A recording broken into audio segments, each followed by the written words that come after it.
Welcome to another Grief Talk Coffee Chat episode. I'm your host, Vonne Solis.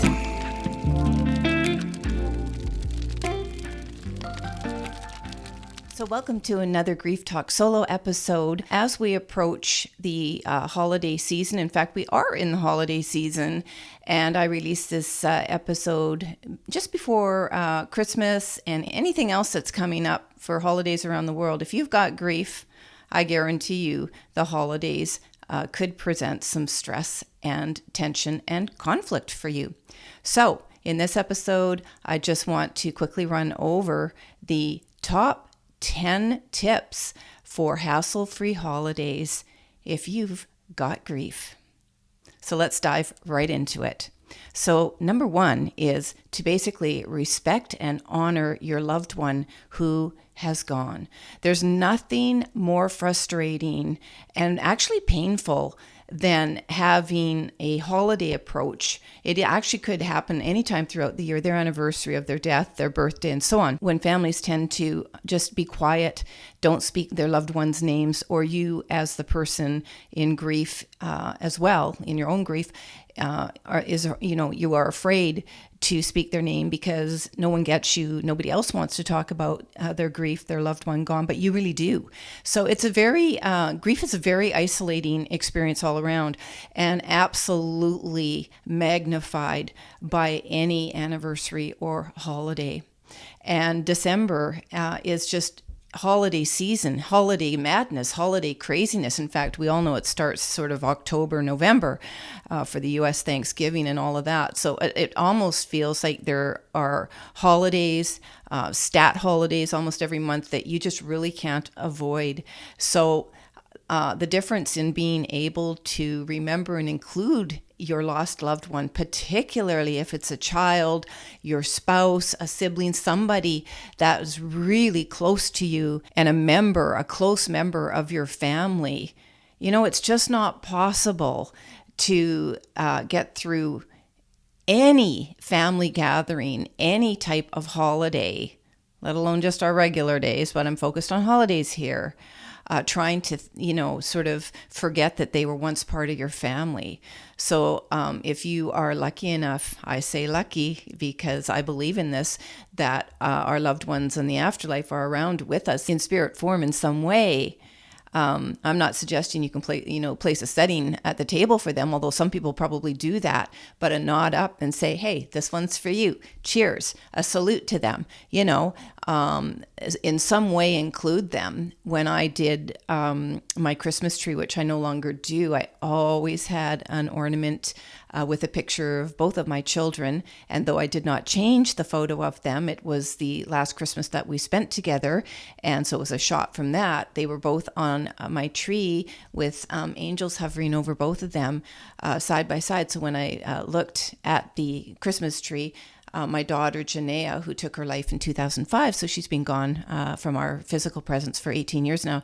She was always a part of the festivities in mind and spirit. So respect, honor, and talk about your loved one gone. So tip number 2 is really to honor and respect yourself. You are no longer who you once were. And there's going to be lots of different things about you now, your feelings. It will change your relationships, who you are now, what you want to do, what you can do, your interests, your hobbies. Absolutely everything about you may have changed since the loss of your loved one. Again, depending on the relationship you've had to whoever has died. In the case again of a child, hey, it rips your heart out. In the case of a spouse, hey, probably rips your heart out. Siblings, I can't really think of one close family member death, even a grandparent, that a little piece of your heart doesn't feel sort of ripped out, gone, and you do feel changed forever simply because the family dynamic has changed. So honor that about yourself. You are no longer who you were, and this is going to feel magnified during the holiday season. So give yourself a bit of grace when it comes to thinking about you should do, you used to do, you probably can do, when absolutely none of those things are true anymore. So tip number 3, and kind of moving on right from that is embracing what you are feeling at every single moment. And holidays, guaranteed, are going to bring up all kinds of emotions. And most of them are more than likely, especially in earlier grief, or even maybe the first few years, are going to be rooted in pain and sorrow and, even anger, just missing everything that's painful about missing who's no longer with you in your family. And that's going to come out. It's going to be triggered in ways that are, is going to produce conflict.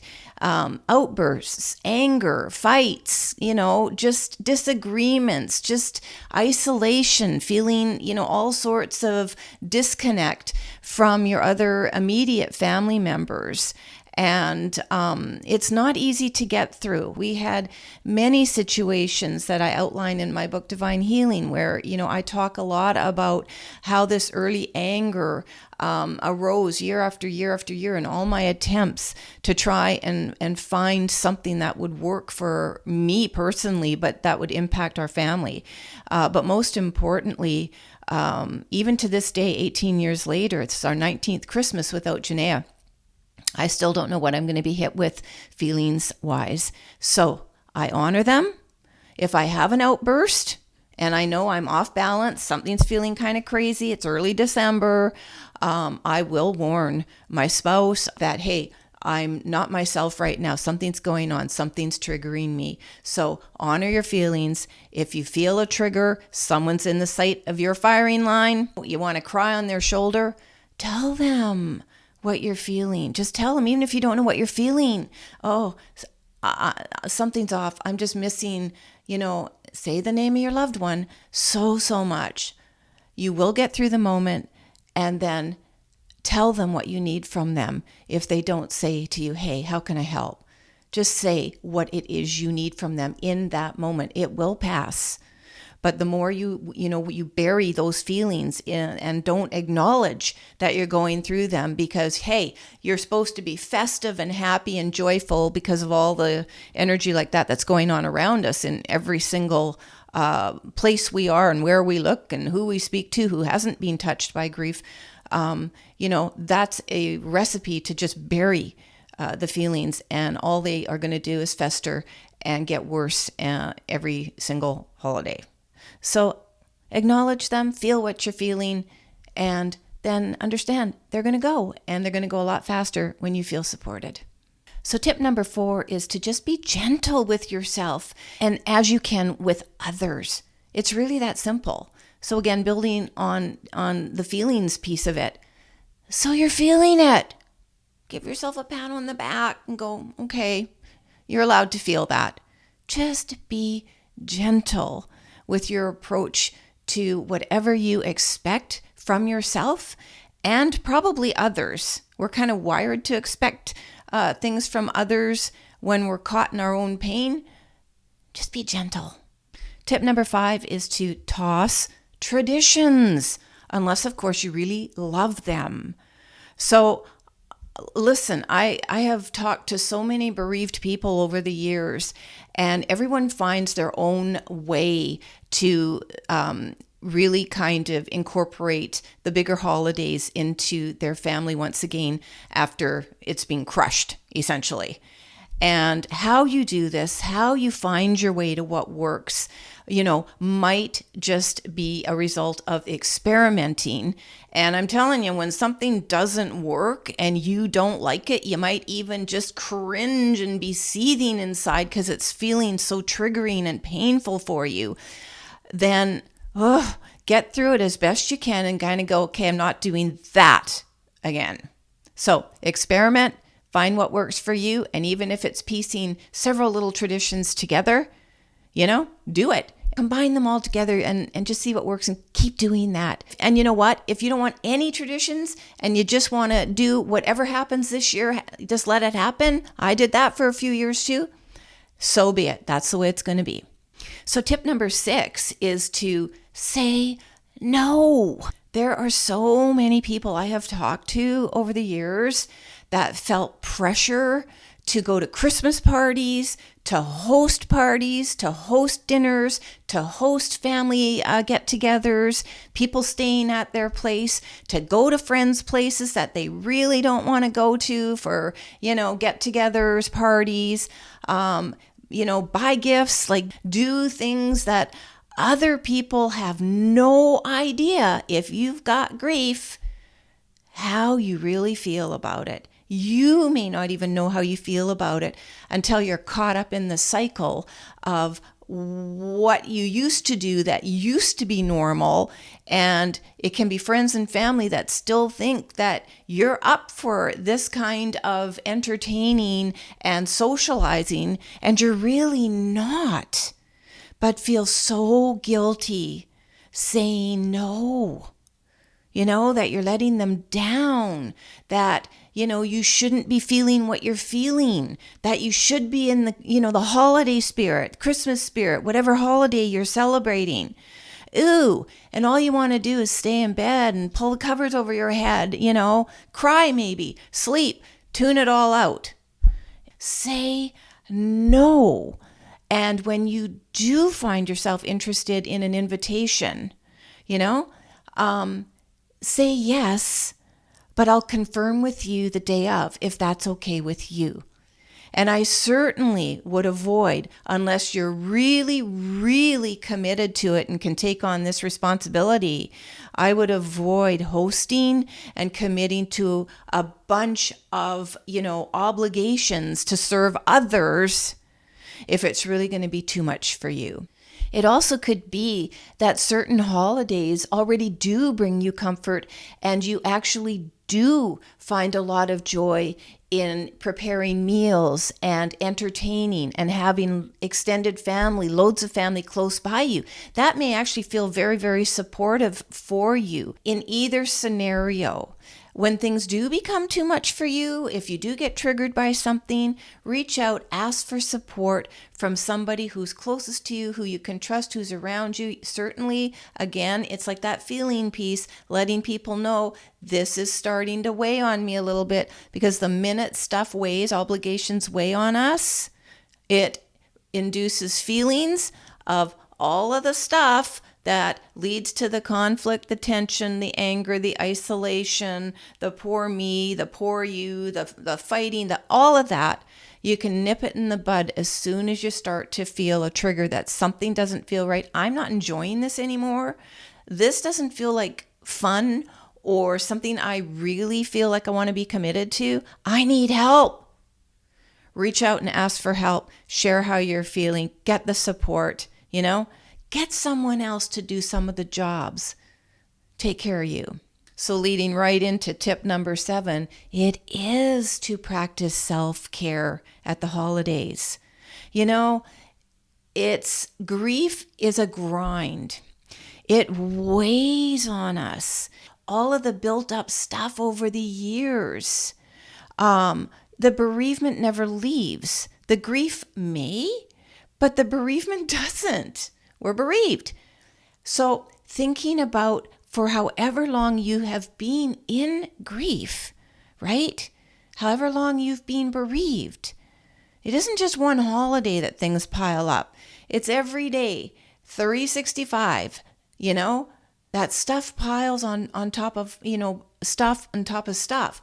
And unless you practice self-care, of which part of that is for sure physical, resting, treating yourself to different things, just indulging a little bit in what you love, giving yourself permission to take time out, these sorts of things.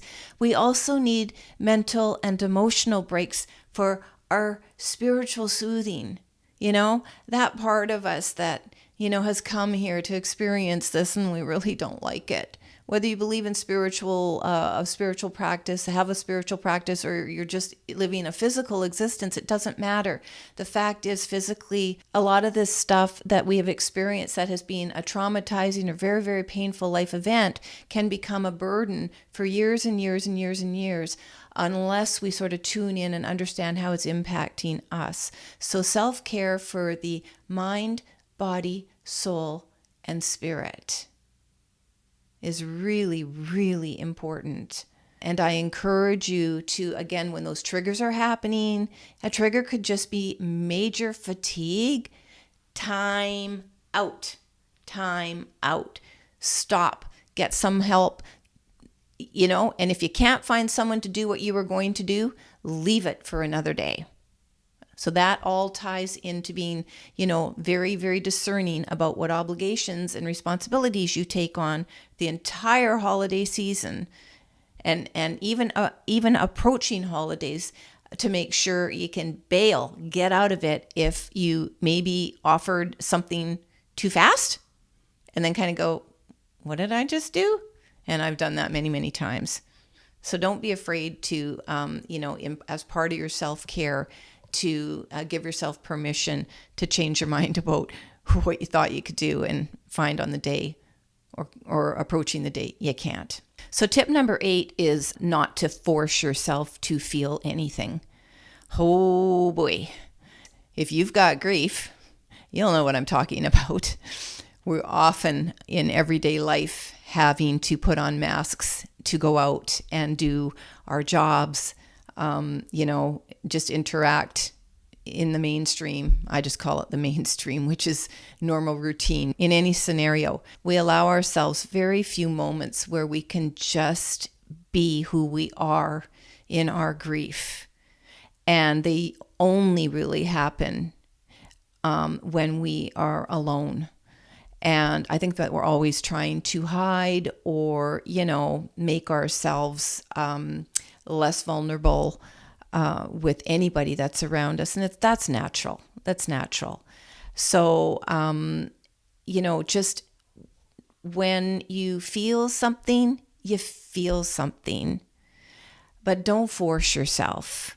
So you'll hear a lot of things about find one thing to be joyful about, one thing to be grateful for, or I should be feeling this, or I should be feeling that, and I can't feel that. And then you beat yourself up for not feeling that and make yourself wrong. And then other people don't understand it. I've had many grievers say that they've had friends that just don't get why you're not over the loss of your kid, stuff like that. So even if you're aware that you're sucking it up and putting on that mask to go out and face one more thing today, or whatever it is, holding back the tears, as long as you recognize for yourself, this is not the real me, and this is truly how I'm feeling inside in your quieter, alone moments. That's the part that you won't forget how you're feeling. And that's the part when you do decide, if you're not already doing inner work, that's very important to be targeting. All the other stuff is sort of the superficial layer to what's really going on within you.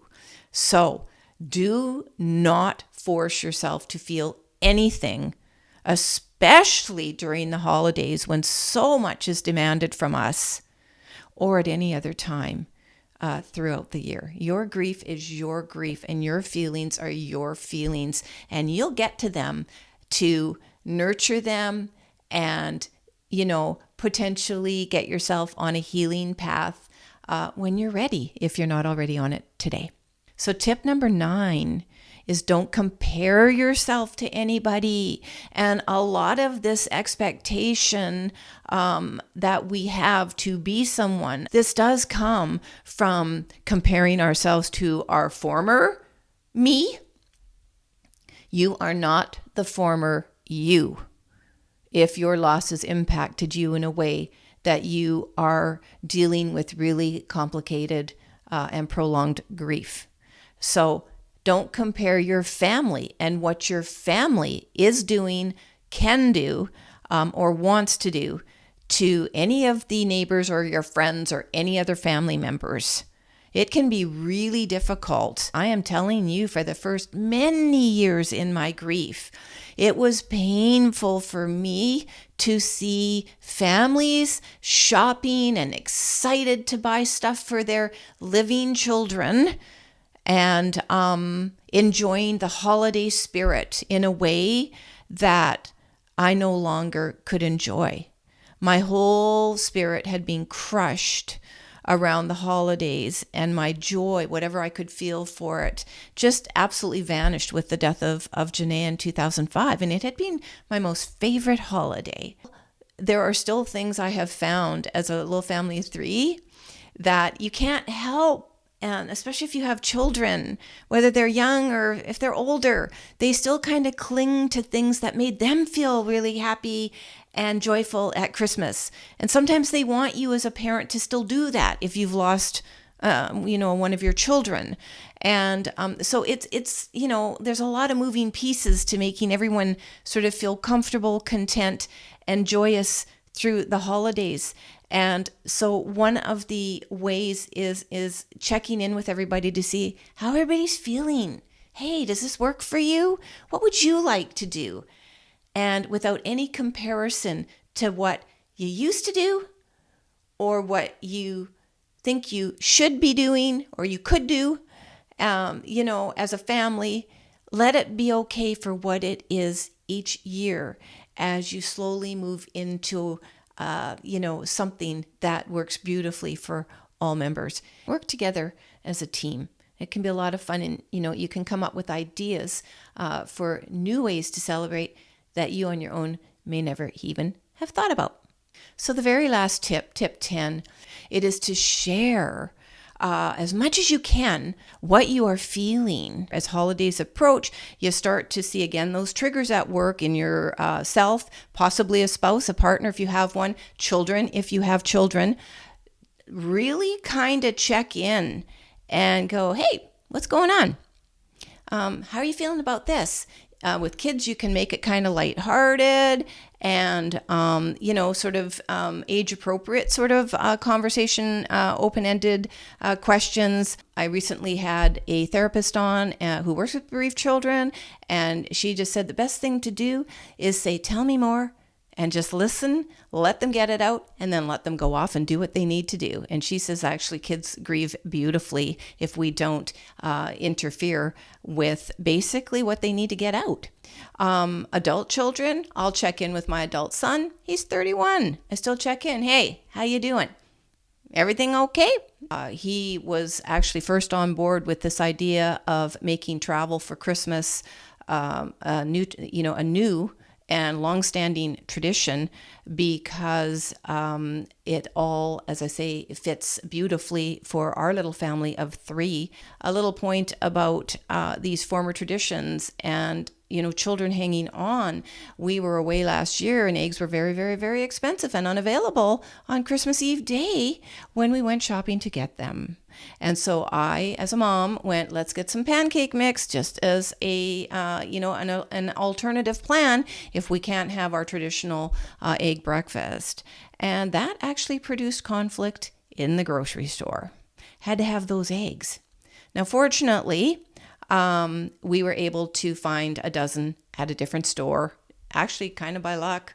And so, we were able to stick to the traditional breakfast.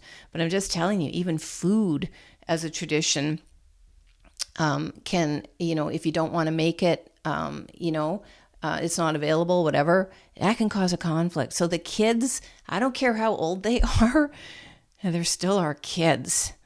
And they do kind of expect things sometimes a certain way.